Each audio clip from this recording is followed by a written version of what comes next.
Hello everyone, and welcome back to the channel. It's been a while, probably over a month. Got some progress on the Turbo Super Hawk. So what we have done here is I took the plenum off, drilled a hole, tapped it with a 1/2 NPT thread pitch. I mean, it's very thin aluminum, so there's not that much thread in there, so I just put some RTV on it. So these are the boost feed ports and the vacuum feed ports, I guess, to the carbs down here. So this one's going to go to here, and this one has obviously the two carbs, and then this one's going to go over here and right down into here. So under boost reference is going to go down into the carburetor and lift up the carburetor needle slides to allow more fuel to come in. I still got to get the hose, but I got to pull this off anyway. So, and now as far as the scavenge pump goes, here is what I did with the scavenge pump.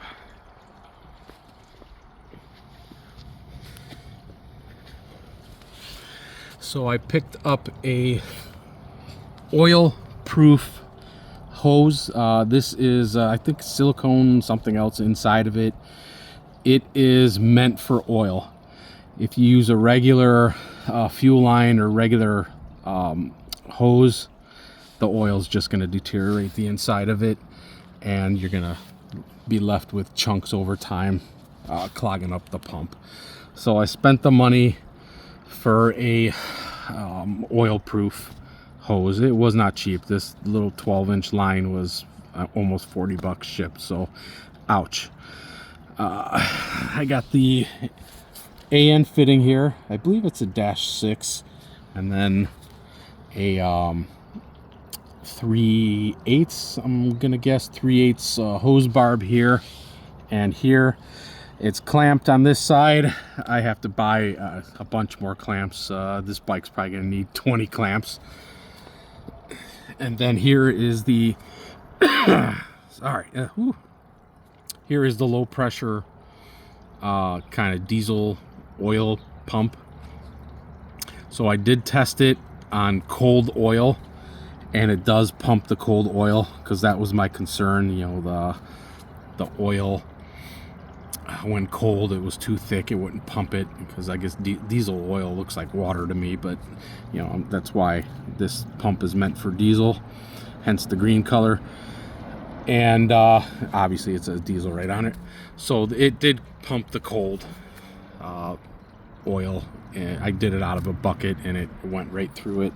So here I had to do some modification. It's not wired yet. Wiring is going to be the last step, because I need to make room for all the fuel system next, so wiring will be last. This had a built-in hose barb. I think it was 1/4 inch.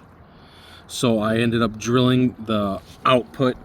You can't really see it, but I drilled out the output. There was a brass insert in there. I drilled it out, and then I retapped it. Essentially, I retapped the plastic housing, because the brass insert that was in there, it was drilled out completely, because I went from, I think, 1/4 to a 1/8 NPT. And then I ended up putting some Teflon on there. Both sides I put Teflon on the threads. And then I put the dash 3 AN fitting with the 1/8 NPT thread pitch. And then I picked up a 2.5 foot braided oil feed line to go back into the sump.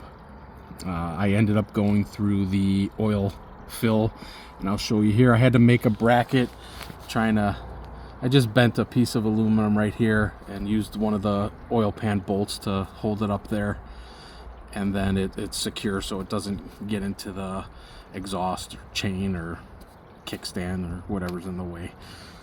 So this is a very low pressure pump, so it should be more than enough, because my concern is this turbo is going to be filling this tube up quite a bit, and I want it to be able to suck it in, because I tried to get the pump as low as the turbo drain, but I could only go as low as here. Any lower, I mean, this thing's gonna be dragging the floor.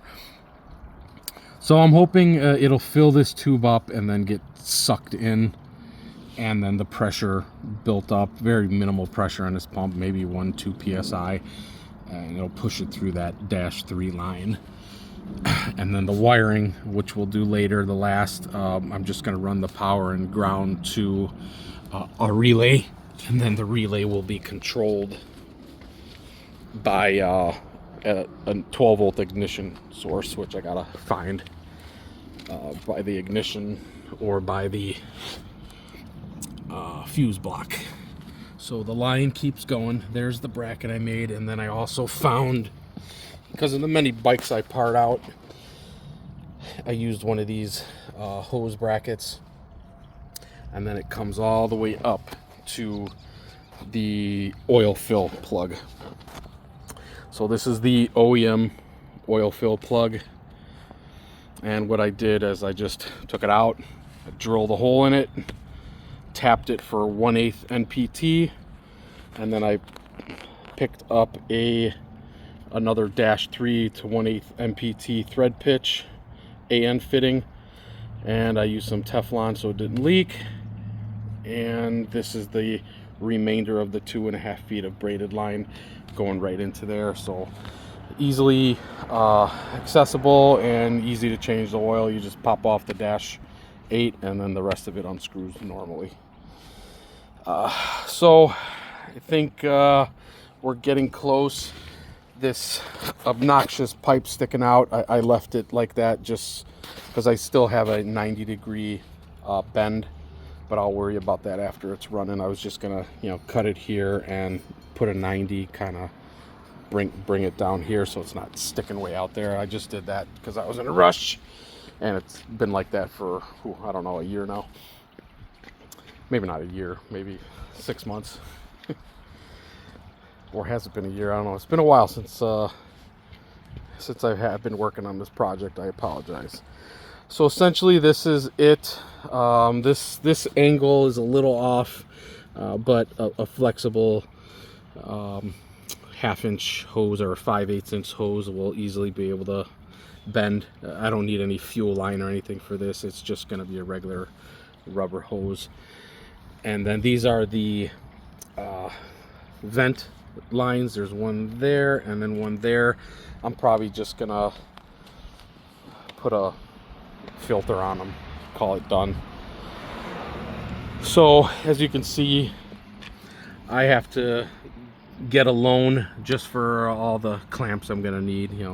There's a 2 here, 2 here.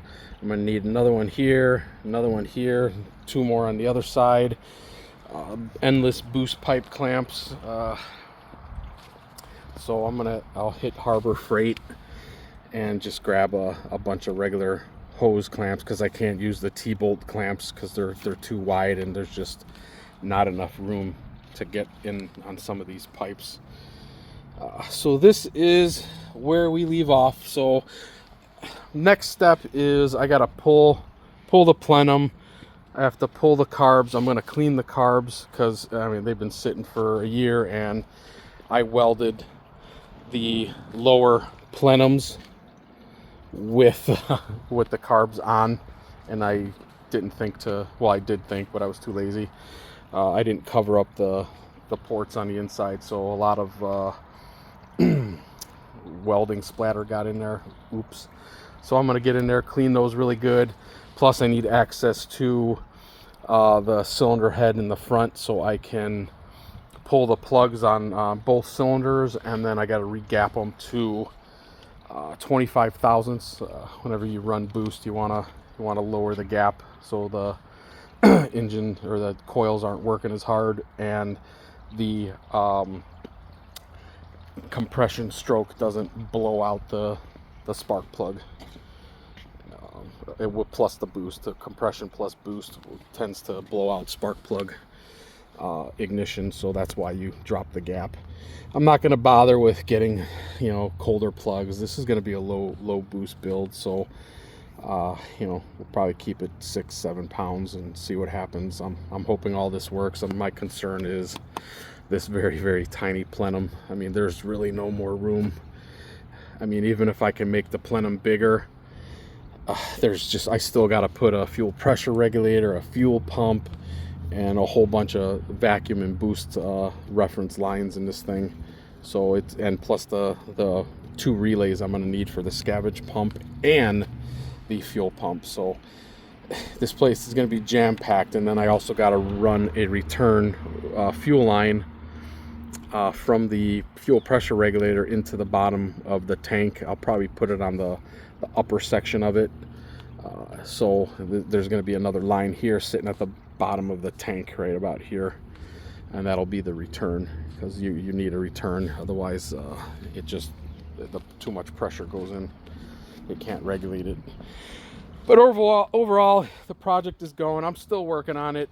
You know, I started, you know, working again, so you know, in the winter I just lose all motivation to go out in the freezing garage and work on it, because you know, my little space heater just is not going to do it, and nor do I like heating the garage only to waste that money. So please like and subscribe. We're still moving along. I didn't forget about you guys. Like I said, I want to get this one running. I've had this bike for almost 3 years now, and I really like to do a raffle and give it to a subscriber, but you have to subscribe. I'm barely making it. Maybe I think I'm hitting 100 subscribers, so that's not going to do it. So I'll probably have to do a raffle just to get some subscribers in. You know, each person pays $5 or something. I don't know. We'll see. So thank you for watching, and next time it'll be the fun stuff, the fuel system, the stuff that I dread doing. But until next time, we'll see you. Please like, subscribe, and share. I don't know, you know the damn Facebook routine, or Facebook, YouTube. Anyway, if you have any questions, send them in the comments. Thanks, guys. Bye.